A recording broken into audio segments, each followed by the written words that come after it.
V interiéri môjho auta počujem 3 pípnutia.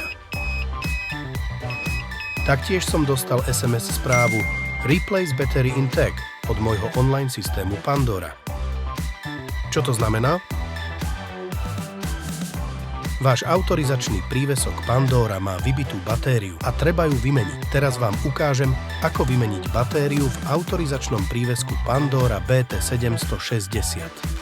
Model vašej Pandora kľúčenky môžete skontrolovať na zadnej strane. Nájdite malý výrez na vrchu krytu. Oddelte obe plastové časti od seba. Odstráňte starú batériu. Vložte novú batériu s pozitívnym pólom nahor. Zložte plastové časti do seba. Stlačte tlačidlo na test. LED dióda bude blikať pre potvrdenie funkčnosti. To je všetko.